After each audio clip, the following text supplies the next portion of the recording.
Hi అండి. అందరికీ నమస్కారం. Welcome to my channel. ఈ వీడియోలో ఏపీ ప్రభుత్వ ఉద్యోగ సంఘాలతో సీఎం భేటీ, తీపి కబురు, 5 శుభవార్తలు విడుదల. దీనికి సంబంధించిన పూర్తి తాజా సమాచారాన్ని వీడియోలో తెలుసుకుందాము.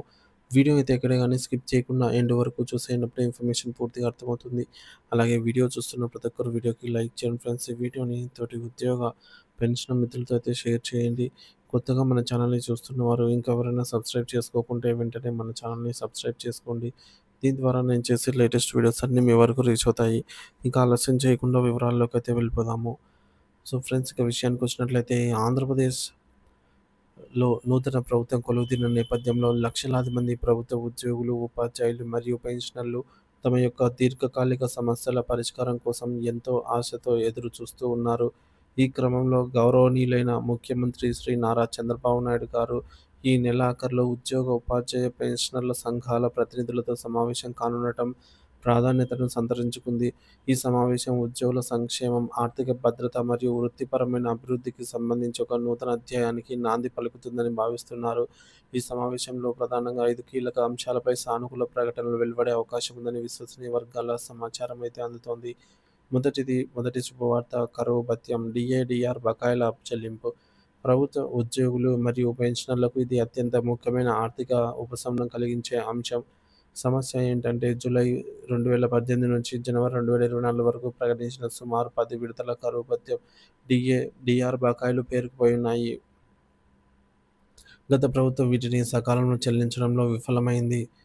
సో పెండింగ్‌లో ఉన్నటువంటి ఈ భారీ బకాయిలను ఒకేసారి చెల్లించడం ప్రస్తుత ఆర్థిక పరిస్థితుల్లో కష్టసాధ్యం కాబట్టి వీటిని విడతల వారీగా ఉద్యోగుల ఖాతాల్లో జమ చేసేందుకు ప్రభుత్వం ప్రణాళికలు రచిస్తోంది. ఉద్యోగ సంఘాలతో చర్చించి ఆమోదయోగ్యమైన చెల్లింపుల షెడ్యూల్‌ను ప్రభుత్వం ప్రకటించనుంది. ఇకపోతే అంచనా వేయబడిన బకాయిలు. ఉద్యోగి బేసిక్ పే ఆధారంగా వారికి రావాల్సిన బకాయిల అంచనా ఈ క్రింది టేబుల్‌లో అయితే ఇవ్వడం జరిగింది. సో గమనిక ఏంటంటే 11 పీఆర్సీలో కొన్ని డీఏలు విలీనం చేయబడింది. అలాగే కోవిడ్ సమయంలో కొన్ని డీఏలను రద్దు చేయడం జరిగింది. ఇటువంటి కారణాల వల్ల ఈ యొక్క టేబుల్‌లోని వాస్తవ విలువలు మారవచ్చు. స్వల్పంగా మార్పులైతే ఉండవచ్చు. ఇక టేబుల్ చూసుకున్నట్లయితే 25,000 బేసిక్ పే ఉన్న వారికి రావాల్సిన మొత్తం డీఏ/డీఆర్ బకాయి అమౌంట్ రూ. 1,90,000. అలాగే 40,000 బేసిక్ పే ఉన్న వారికి రావాల్సిన డీఏ/డీఆర్ బకాయి అమౌంట్ రూ. 3,08,000. 60,000 బేసిక్ పే వారికి రూ. 4,63,000. 80,000 బేసిక్ పే వారికి రూ. 6,17,000. రూ. 10,00,000 బేసిక్ పే వారికి రూ. 7,71,000 ఈ యొక్క టోటల్ డీఏ/డీఆర్ అమౌంట్‌లో ఇచ్చైతే రావాల్సి ఉంది. ఈ బకాయిల చెల్లింపు ఉద్యోగుల ఆర్థిక ఇబ్బందులను గణనీయంగా అయితే తగ్గిస్తుందని ఉద్యోగ పెన్షనర్లు భావిస్తున్న నేపథ్యంలో ప్రభుత్వం వీటిని త్వరితగతిన అంటే అన్నీ ఒకేసారి కాకుండా విడతల వారీగా వీటిని చెల్లింపులు చేసుకుంటూ వచ్చినట్లయితే ఇవి కూటమి ప్రభుత్వం అధికారంలో ఉన్నటువంటి ఈ 5 ఏళ్ల కాలంలో పూర్తి స్థాయిలో చెల్లించే అవకాశాలైతే లేకపోలేదు. ఈ మేరకు ప్రభుత్వం ప్రణాళికలు సిద్ధం చేసుకుంటోంది. ఇక రెండవ శుభవార్త ఏందంటే 12వ వేతన సవరణ సంఘం ఏర్పాటు. ఉద్యోగుల వేతనాలను ప్రతి 5 సంవత్సరాలకు ఒకసారి సవరించడానికి పే రివిజన్ కమిషన్ పీఆర్సీ ఏర్పాటు చేయడం ఆనవాయితీ.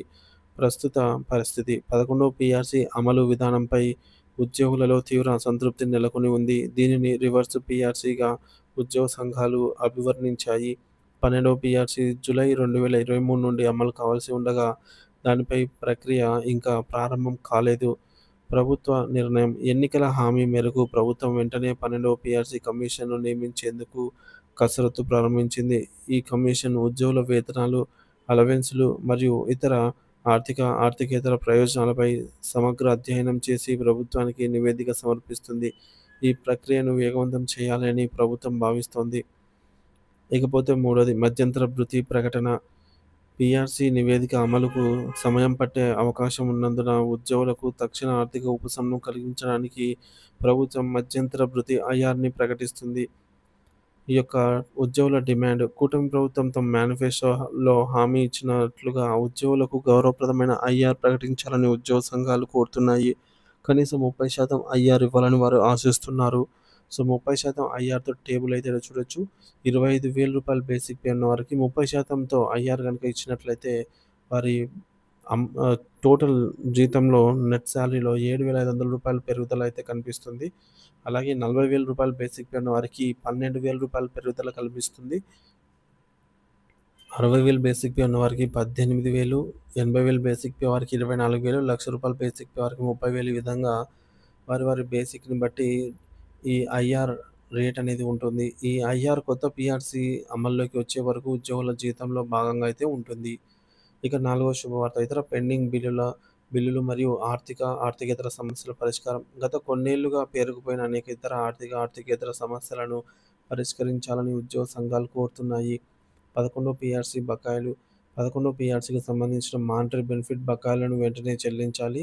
తర్వాత రిటైర్మెంట్ ప్రయోజనాలు, అలాగే పదవీ విరమణ చేసిన ఉద్యోగులకు గ్రాట్యుటీ, లీవ్ ఎన్‌క్యాష్‌మెంట్ వంటి ప్రయోజనాలను నెలల తరబడి పెండింగ్‌లో ఉంచకుండా రిటైర్ అయిన నెలలోనే చెల్లించాలి అనైతే డిమాండ్.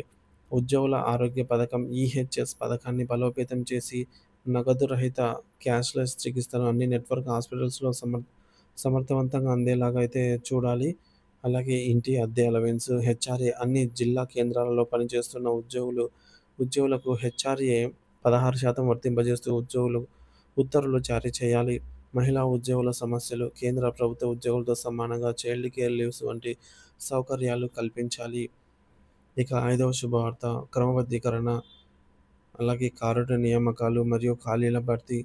కాంట్రాక్టు ఉద్యోగులను క్రమబద్ధీకరణ, నిర్దేశిత సర్వీసు పూర్తి చేసుకున్న అర్హులైన కాంట్రాక్ట్ మరియు అవుట్సోర్సింగ్ ఉద్యోగులందరినీ దశల వారీగా రెగ్యులరైజ్ చేసే ప్రక్రియను వేగవంతం చేయాలని ప్రభుత్వం భావిస్తోంది.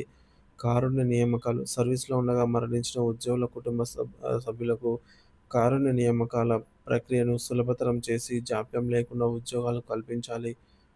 ఖాళీల భర్తీ ప్రభుత్వ శాఖలలో ఖాళీగా ఉన్న పోస్టులను భర్తీ చేయడం ద్వారా నిరుద్యోగ సమస్యను తగ్గించడంతో పాటు ప్రస్తుత ఉద్యోగులపై పనిభారాన్ని తగ్గించడానికి ప్రభుత్వం కట్టుబడి ఉంది. ఈ 5 కీలక అంశాలపై ముఖ్యమంత్రి శ్రీ నారా చంద్రబాబు నాయుడు గారు తీసుకోబోయే నిర్ణయాలు రాష్ట్రంలోని ఉద్యోగ వర్గాల్లో కొత్త ఆశలను రేకెత్తిస్తున్నాయి. ఈ సమావేశం కేవలం చర్చలకే పరిమితం కాకుండా ఈ మేరకు స్పష్టమైన కార్యాచరణకు, నిర్దిష్టమైన ప్రభుత్వ ఉత్తర్వులకు, జీవోలకు దారితీయాలని ఉద్యోగులు, పెన్షనర్లు ప్రగాఢంగా అయితే ఆశిస్తున్నారు. మరి దీనికి సంబంధించినటువంటి తాజా అప్డేట్ ఏమైనా వచ్చినట్లయితే వెంటనే మన ఛానల్ ద్వారా అయితే అందిస్తూనే ఉంటాను. సో, ఏపీ ప్రభుత్వ ఉద్యోగ పెన్షన్‌కి సంబంధించి తాజా సమాచారం కోసం మన ఛానల్‌ని సబ్స్క్రైబ్ చేసుకొని అప్డేట్స్ అయితే ఫాలో అవుతూ ఉండండి. అలాగే ప్రభుత్వ ఉద్యోగుల, పెన్షన్‌ల ప్రతి ఒక్క సమస్యలపై ప్రతిరోజు మన ఛానల్ ద్వారా అయితే వీడియో రూపంలో అందిస్తూనే ఉంటాను. సో, మీ అభిప్రాయాన్ని కామెంట్ ద్వారా అయితే తెలియజేయండి. వీడియోని మీ తోటి ఉద్యోగ, పెన్షన్ మిత్రులతో అయితే షేర్ చేయండి. Thank you for watching this video.